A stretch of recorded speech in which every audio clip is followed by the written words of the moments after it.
حضرت علی علیہ السلام کی زندگی کا آخری برق۔ جنگ نہروان ختم ہوئی اور علی علیہ السلام کوفہ واپس آئے، مگر خوارج میں سے کچھ لوگ کہ جنہوں نے نہروان میں توبہ کی تھی دوبارہ مخالفت کرنے لگے اور فتنہ و فساد برپا کرنے لگے۔ ان میں سے کچھ لوگ قتل، کچھ زخمی اور کچھ فرار ہو گئے۔ انہی بھاگنے والوں میں سے ایک عبد الرحمن بن ملجم بھی تھا جو بھاگ کر مکہ چلا گیا تھا۔ بھاگنے والے خوارج نے مکہ کو اپنا جنگی مرکز بنایا اور ان میں سے 3 لوگ عبد الرحمن ابن ملجم مرادی، برق بن عبداللہ تمیمی اور عمر بن بکر تمیمی ایک رات جمع ہوئے اور اس دن ہونے والی آپسی جنگ اور خون ریزی کی تحقیق و جستجو کرنے لگے اور جنگ نہروان میں زخمی ہونے والوں کا تذکرہ کیا، اور پھر یہ طے پایا کہ اس خون ریزی اور آپسی جنگ کا سبب علی، معاویہ اور عمرو عاص ہے، اور اگر یہ تینوں آدمی ختم ہو جائیں تو مسلمان اپنی اپنی ذمہ داریوں کو خود جان لیں گے اور اپنی خواہش اور ارادے سے خلیفہ چن لیں گے۔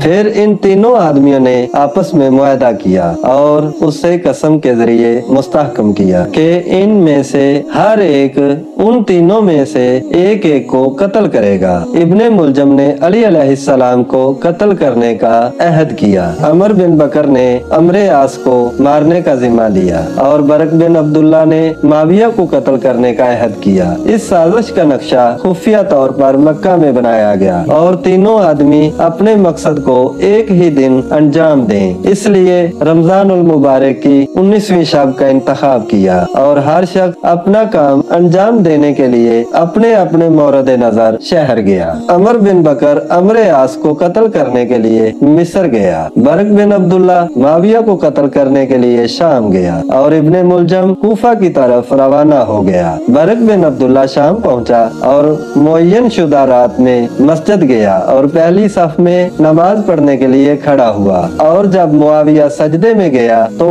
اس نے تلوار سے حملہ کیا، لیکن خوف کی وجہ سے نشانہ چوک گیا اور تلوار خطا کر گئی اور سر کے بجائے معاویہ کی ران پر لگی اور معاویہ شدید زخمی ہو گیا۔ اسے فوراً گھر میں لائے اور بستر پر لٹا دیا۔ جب حملہ کرنے والے کو اس کے سامنے حاضر کیا تو معاویہ نے اس سے پوچھا، تمہیں اس کام کے انجام دینے کی جرت کیسے ہوئی؟ اس نے کہا، اگر امیر مجھے معاف کریں تو ایک خوشخبری دوں۔ معاویہ نے کہا، تیری خوشخبری کیا ہے؟ برق نے کہا، علی کو آج ہی ہمارے ایک ساتھی نے قتل کیا ہے، اور اگر یقین نہ ہو تو مجھے قید کر دیں یہاں تک کہ صحیح خبر آپ تک پہنچ جائے، اور اگر علی قتل نہ ہوئے تو میں عہد کرتا ہوں کہ میں وہاں جا کر اسے قتل کر دوں گا اور پھر تمہارے پاس واپس آ جاؤں گا۔ معاویہ نے اسے علی کے قتل کی خبر آنے تک اپنے پاس رکھا اور جب خبر کی تصدیق ہو گئی تو اسے آزاد کر دیا۔ عمر بن بکر بھی اسی رات مصر کی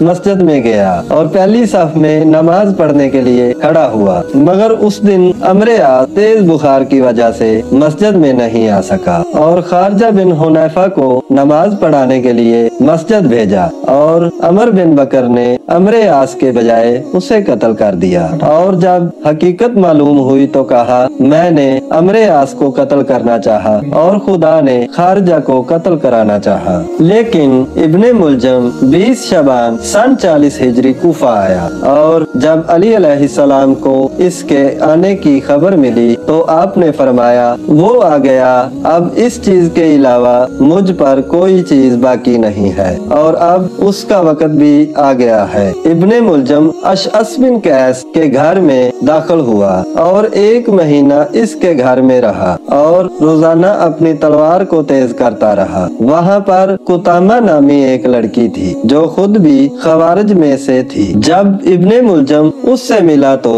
اس کا عاشق ہو گیا۔ قطامہ کا باپ اور 2 بھائی جنگ نہروان میں قتل ہوئے تھے۔ قطامہ کوفہ کی سب سے خوبصورت لڑکی تھی۔ جب ابن ملجم نے اسے دیکھا تو تمام چیزوں کو بھول گیا اور اس سے شادی کی خواہش ظاہر کی۔ قطامہ نے کہا، میں پوری رغبت و خواہش سے तुम्हें अपना शौहर कबूल करूंगी, मगर शर्त ये है कि मेरा महर मेरी ख्वाहिश के मुताबिक करार दो। उस मलाउन ने कहा, बताओ तुम्हारा मकसद क्या है। कुतामा ने जब आशिक को सरे तस्लीम खाम देखा तो महर को और भी संगीन कर दिया और कहा, 3000 दिरहम, एक गुलाम, एक कनीज और अली इब्ने अबी तालिब अलैहिस्सलाम का कत्ल। इब्ने मुलजम मलाउन ने कहा, मैं तसव्वुर नहीं कर सकता कि तुम मुझे चाहो और फिर मुझसे अली के कत्ल करने की दरख्वास्त करो। कुतामा ने कहा, तू कोशिश कर, अगर तुमने अली को कत्ल किया तो हम दोनों उससे अपना बदला ले लेंगे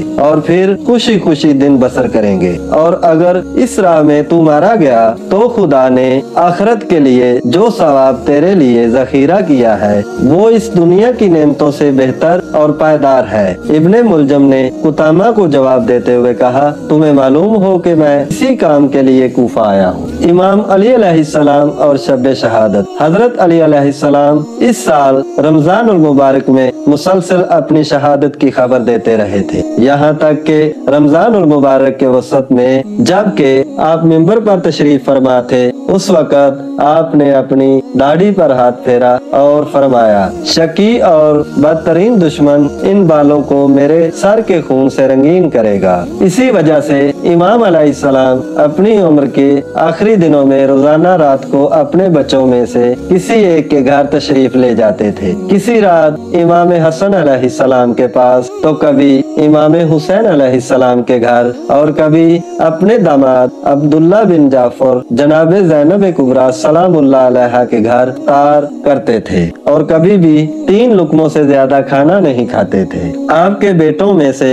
एक बेटे ने कम खाने का सबब पूछा तो इमाम अलैहिस्सलाम ने फरमाया, खुदा का फरमान आ रहा है और मैं चाहता हूँ कि मेरा पेट खाली हो, 1 या 2 रात से ज्यादा बाकी नहीं। और इसी रात आपके सर पर ज़रबत लगी। 19 रमजान मुबारक की रात आप अफ्तार के लिए अपनी बेटी हजरत उम्मे कुलसूम सलामुल्लाह अलैहा के मेहमान थे। इफ्तार के वक़्त आपने खाने के 3 लुकमे तनावल फरमाए और फिर इबादत में मशगूल हो गए और शाम से सुबह तक बहुत ही मुस्तरब और बेचैन थे। कभी आसमान की तरफ नजर करते और सितारों की गर्दश को देखते थे और तुलुए फजर जितना नजदीक होती थी इस तरह और बेचैनी में इजाफा होता था और फरमाते थे कि खुदा की कसम, यही वो रात है कि जिस रात में मेरी शहादत का वादा दिया गया है। ये वादा पैगंबर इस्लाम सल्लल्लाहु अलैहि वसल्लम ने आपको दिया था। अली अलैहिस्सलाम खुद नकल करते हैं कि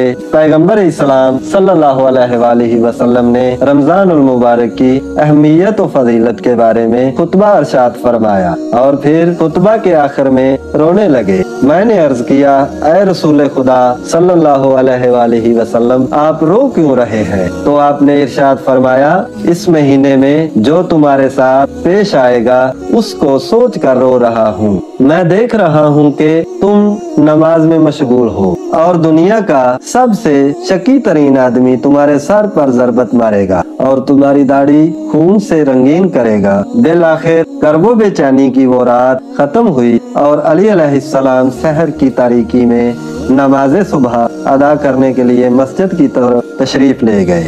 घर में जो मुर्गाबियाँ पली थी उन्होंने आपका रास्ता रोक लिया और लिबास पकड़ लिया। बेटी ने चाहा कि इन सब को दूर कर दें, मगर आपने फरमाया, इन्हें इनके हाल पर छोड़ दो कि वो फरियाद कर रही हैं और मुसलसल नोहा बका कर रही हैं। फिर आप नमाज सुबह की अदायगी के लिए मस्जिद चले गए और जब नमाज के दौरान आप सजदा में गए तो इब्ने मुलजम मलाउन ने आपके सर पर तलवार का वार किया।